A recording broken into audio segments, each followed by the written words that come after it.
Good evening, ladies and gentlemen. Welcome to Ghost Stories with Kitten. I know it's been a long while since I've done one of these podcasts for you. As many of you know, I went to Savannah. I actually ended up falling so much in love with it here that I ended up moving here. And it's been a process of getting my own place and moving everything in and getting set up, including getting the microphone set up and having a good space to be able to do these videos for you. But I'm happy to say I now have it, and I'm very much looking forward to doing ghost stories with you once again. These will be a little bit different. In the previous iterations, they've been sort of an hour long each. These podcasts will now be roughly 30 minutes each. I think if I do it this way, it's just going to be quicker to get podcasts out to you, and so you guys will have more ghost stories more often. And so without further ado, let's begin. A strange thing happened this morning. I work an overnight job and chose to walk home, arriving back shortly after 6 a.m. As I come in, all was normal. I went upstairs to my bedroom, laid on my bed with my legs hanging off, and just playing some videos. About 30 minutes later, I got up to feed the cats, and let a couple back inside since they wouldn't stop meowing at the top of their lungs. So I went back downstairs to the kitchen, and suddenly I heard a noise. At first I thought it was my roommate's mum leaving the bathroom fan on again. As I got closer, it wasn't that. I found the water bowl moved to the kitchen sink with cold water turned all the way up. That bowl was still on the floor by the food dishes when I came in, and no water was running. My roommate's mum couldn't have done it. Her bedroom is at the end of the hallway upstairs, and mine being at the top of the stairs, I'd hear her walking by. Her dog would follow her, and I'd hear his collar too. She also physically can't bend down that low anymore, and my roommate, as much as an animal lover as she is, couldn't do it either. She sadly passed away on Sunday, 3/8/26. I hurried to the sink to shut off the water and then move the bowl back to where it belonged. Upon putting it back, the room felt like it dipped in well below freezing. A cold wind began blowing on my back no matter what way I turned. This was somewhat familiar to me. For the past 7 years, I've felt that when wind is someone in danger or about to die, or has already died, starting with my mum's viewing. I felt that same wind that time as well, cold like a gust. This time it wasn't particularly scary or creepy. It was somehow oddly comforting now, almost like my roommate was saying to me, I'm still here. The Man in the Bluffs. TW. Some mention of substance use. Also, I've shared this story before under an old username, so if it is familiar, hi, it's me again. The year I graduated from high school, we would often party up the hills behind the town dump in the next town over. Small town things, you know. To get from my town to the party site, it's about a 10-minute drive through some hills/bluffs. We were at the site partying, doing our thing. My 2 girlfriends and I drove up separately, so we each have a vehicle to crash in for the night. My one friend, A, and I took ecstasy that night, while our other friend, D, was just drinking. It was about 4 a.m. when we decided we wanted to go home. A and I were still a little bit high, but felt good enough to make the 10-minute drive home. So the 3 of us left in our convoy. A was the lead, and then me, and then D in the rear. We entered the bluffs. It was a crisp, bright June morning. No other cars on the road. I'm keeping an eye on A ahead of me, and I see her swerve to the left to avoid something. I quickly see this grey, elderly, homeless man with a shopping cart and a large blue tarp covering the cart. I too swerve into the incoming lane, just to avoid him. In these towns, we don't really have any homeless people at the time, and they sure wouldn't be hanging out in the bluffs. But I was tired and was just like, okay, that was weird. When the 3 of us got home, Dee texted me and was like, "Why did you and A swerve like that?" And I was like, "What do you mean? Did you not see the guy with the cart in the middle of the road? Like, how did you miss that?" She was like, "That's so weird." And A said the same thing. However, Dee was adamant that she didn't see anyone in the road at all. I know I saw that man and his cart as clear as day. So I message A, and she's like, "You saw that dirty old man with the cart and blue tarp in the bluffs, right?" 100% confirmed that we saw the exact same thing. Perhaps mine and A's use at that time of substances opened us up to seeing this strange man and his gear on the road. We would often hallucinate, perhaps on E when we took it, but we never experienced the same thing like that, ever before or since. Our Airbnb was so haunted, we had to leave early. This is all a true story, and out of my entire life of experiencing the paranormal, this story takes the cake. Also, this is a little part 2 from a post I made at the time this was actively happening, so this roughly takes place about 4 years ago. A little background, because it's pretty necessary for my story. This sounds corny, but I've always had a weird sense when it comes to paranormal. Not like I can talk to ghosts or summon demons, but I do get this super weird feeling in my gut when something like this happens. Also, my mum is a skeptic and has never fully believed in ghosts. Anyway, it's mid-2022. Me, my mum, and my aunt and my cousin planned a trip down to Florida for about 5 days. We got a pretty small Airbnb for us to stay in, and we're all pretty excited for Disney World. The house was like this. Walk in, straight ahead of you is a kitchen. To your right is a small dining room and a small hallway to a bathroom.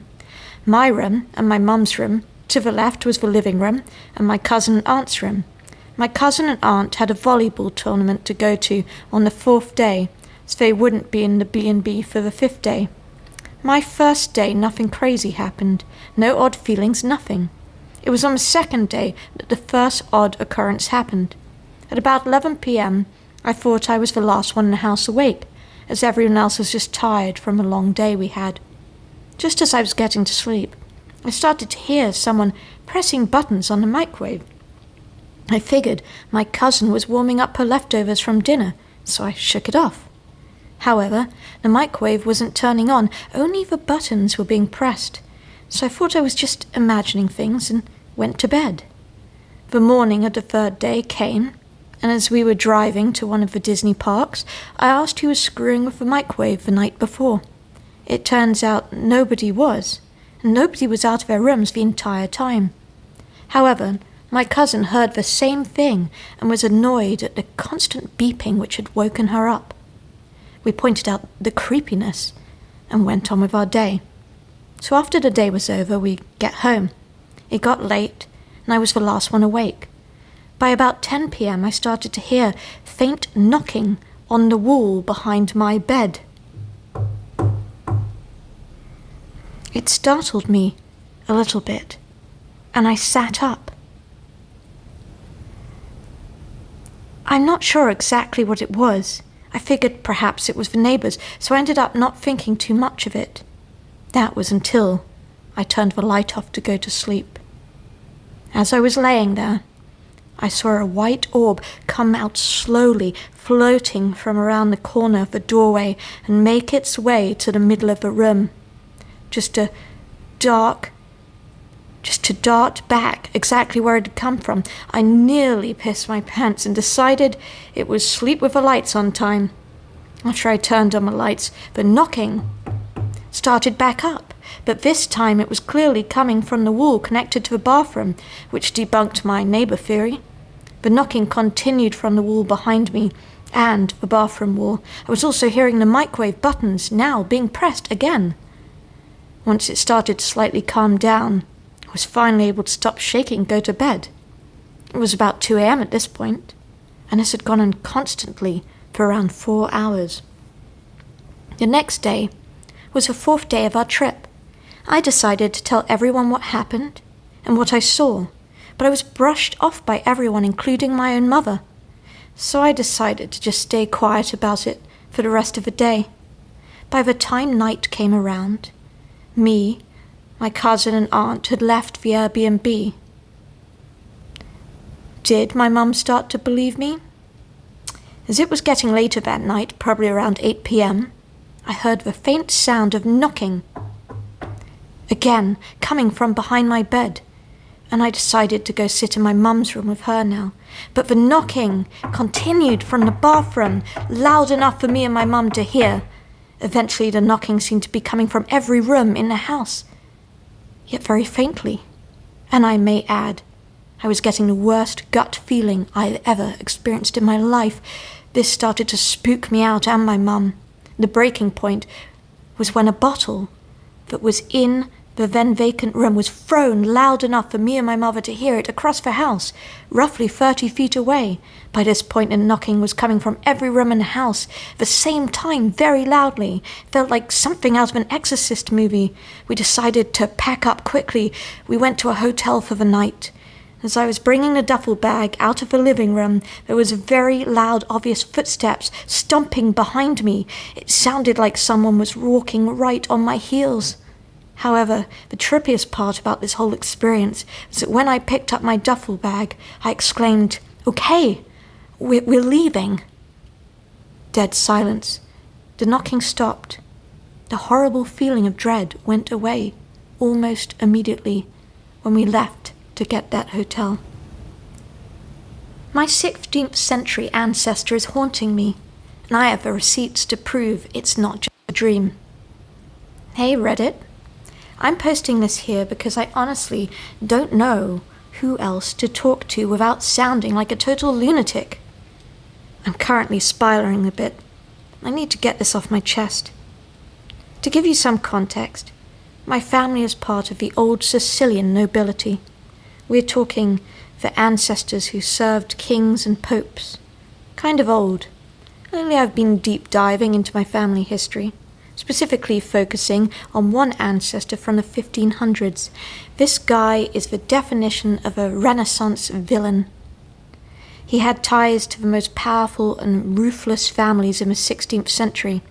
The Bourgeois, Pope Alexander, Caesar, Machiavelli, Leo, Charles, Hernan Cortes, and Ferdinand, the Catholic.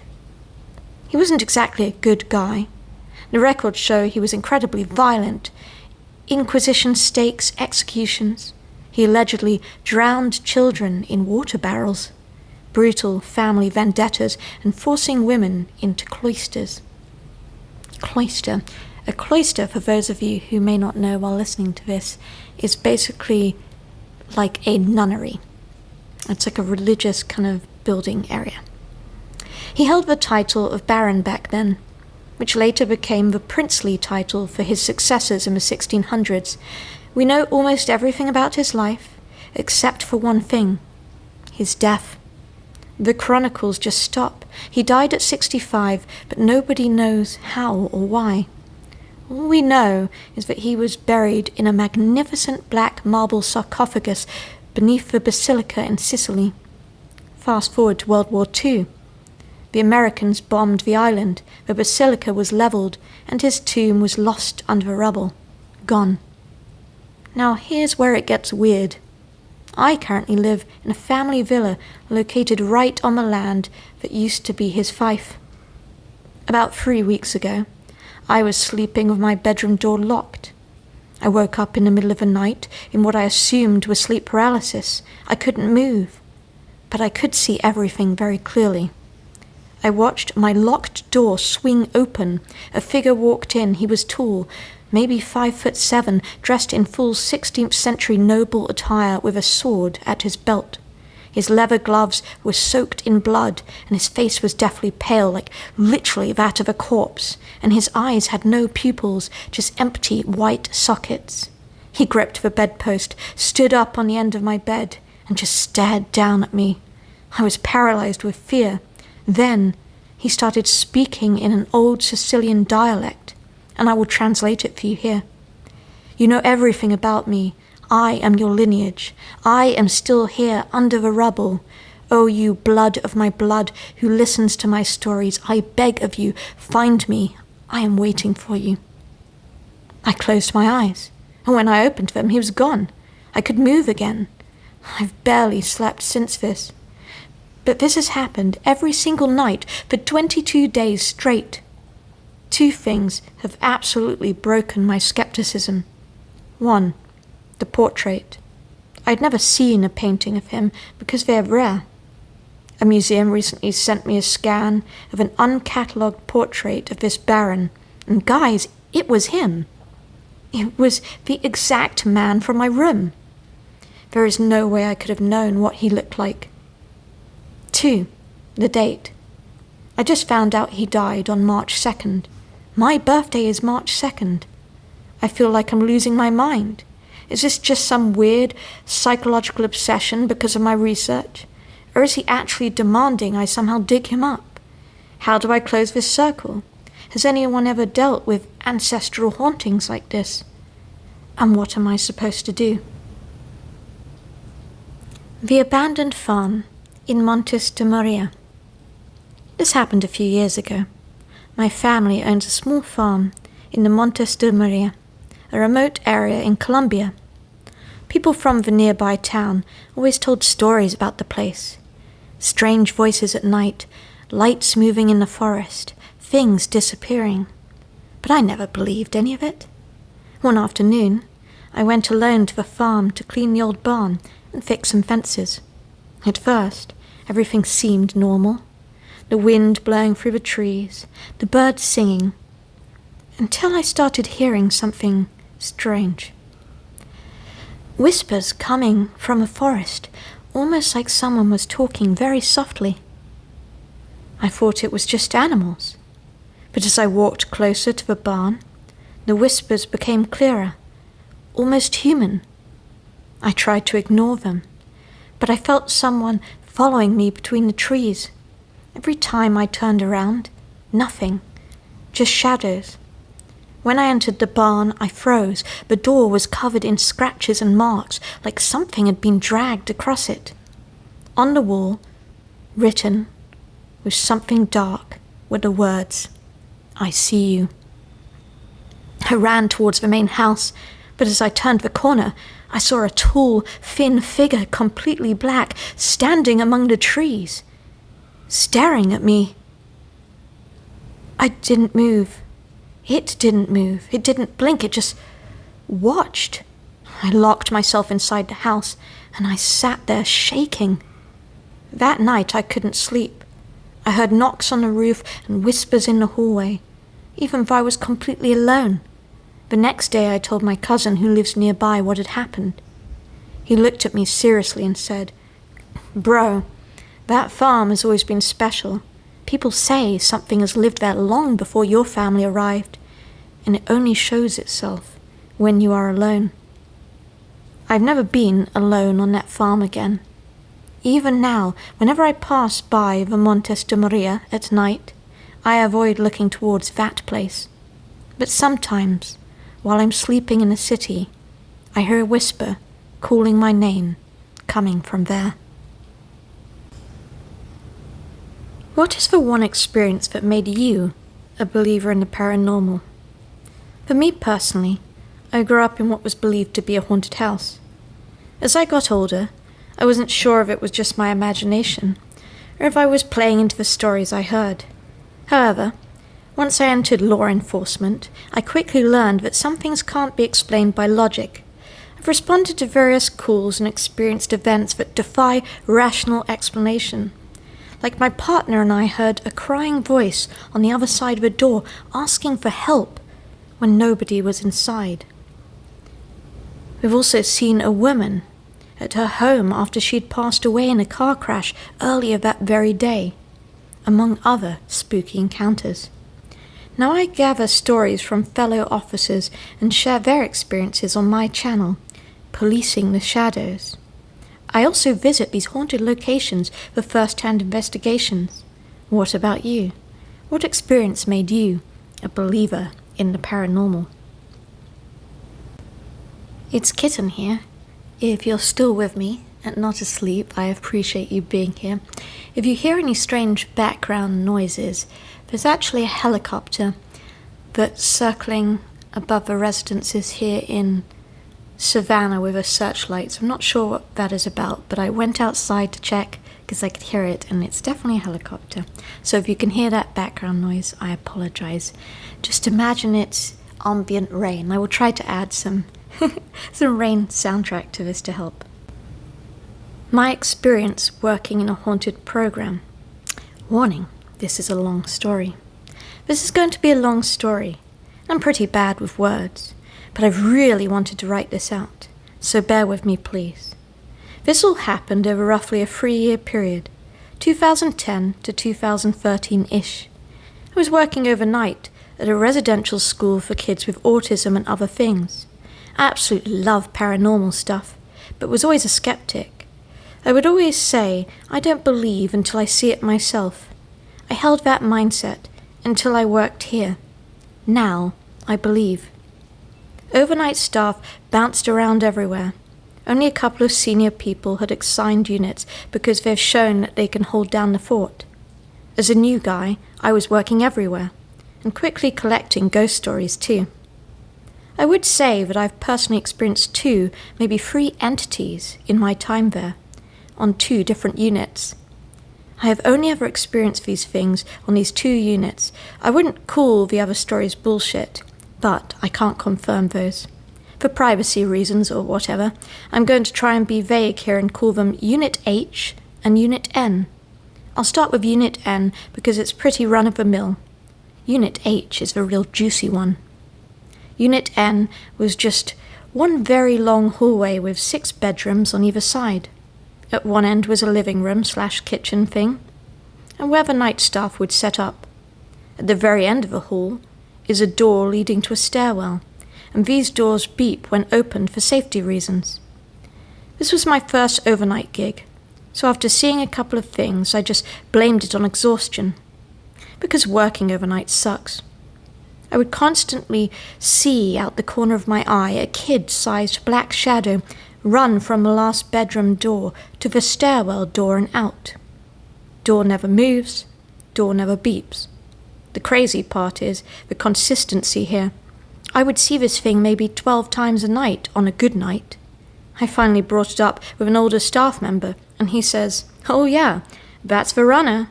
He's harmless though, don't worry about it." Apparently regulars on Unit N would just kind of live with it.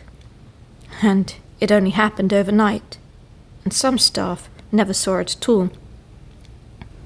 I also had a few nights when at around 3 a.m. the Tupperware in the kitchen cabinet would start rattling until I stood up, and then it would stop. It's pretty basic, possibly explainable, but that's not what we're here for, are we? Unit H was haunted as fuck, flat out. This unit is what made me believe, and then some. Some context for you. Unit H is basically a house, 2 floors, and a creepy-ass basement that has a single remodeled playroom. The craziest part is, this unit is we know who is all doing this. A single day staff still worked there and was working at this place in the 90s, when a kid was tragically killed in a restraint in that very basement. It's a known thing, but nobody really talks about it.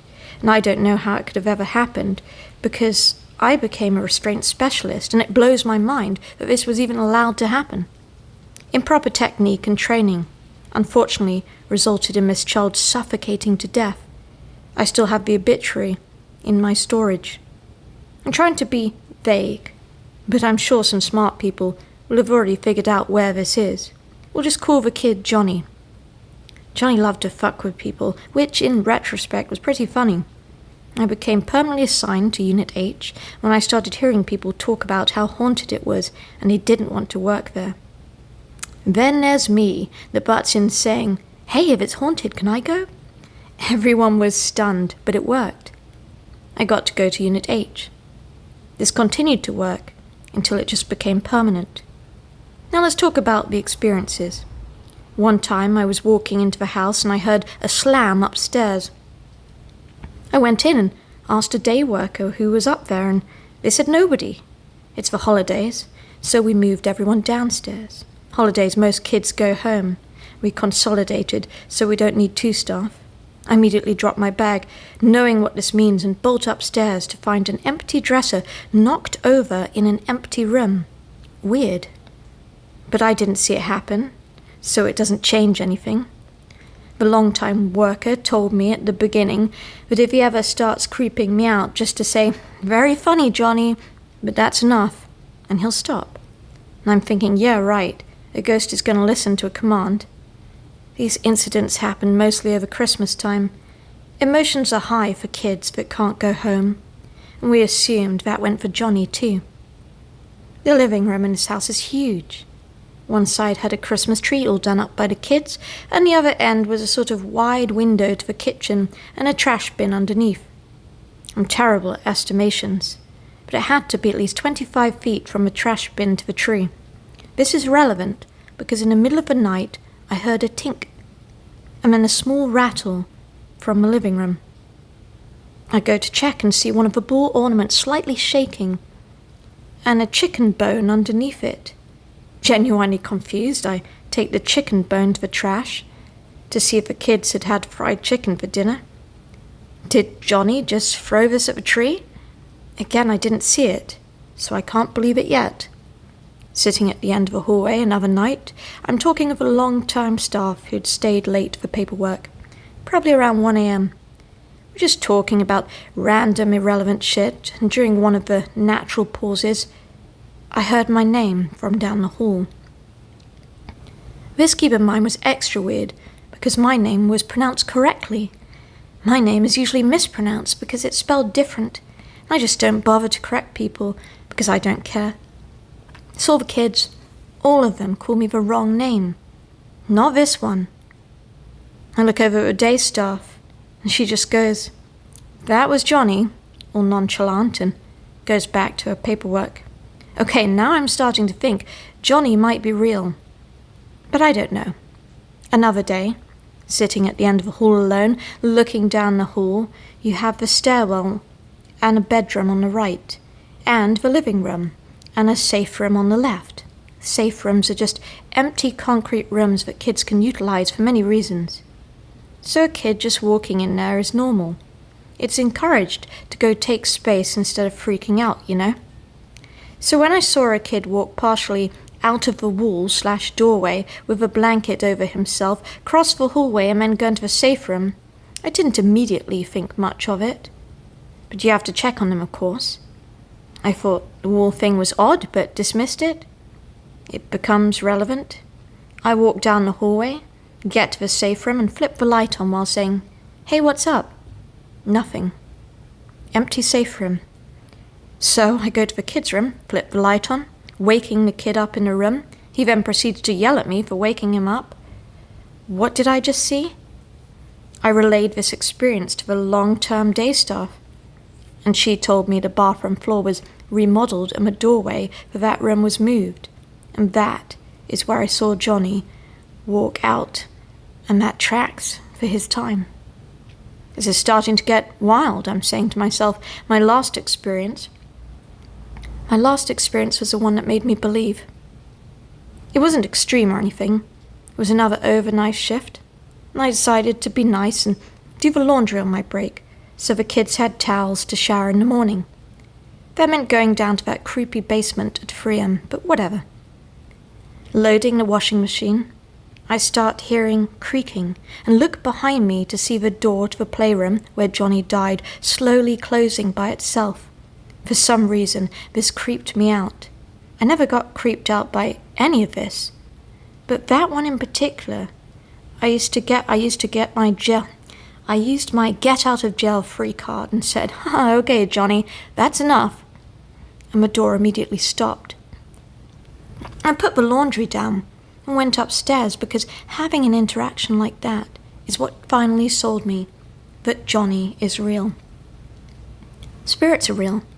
Don't ask me how it works, but it does. I just know it now. Several people have had interactive experiences with Johnny. He seems to choose staff that he likes to mess with. It took him a while to mess with me, because I guess I was new to him. But after a while, he started his shenanigans. Unit N could probably be explained away, despite its consistency, but I firmly believe Unit H is housing the spirit of a boy who was perpetually 8/9 years old. Because this happened in the 90s, he would be my age now, mid-30s, but it seems he has stayed the age he was when he passed. These things continued to happen here and there. Unit N never changed, and Unit H toned down a little. I think Johnny got the hint, but he still messed around with me a little and I didn't mind. It was just the creepy basement at 3 a.m. that finally got me. Sorry for the terrible storytelling, but I'm happy to answer any questions. And if you're still with me, I appreciate you guys enjoying the ghost stories tonight, and I hope that you sleep well. Take care.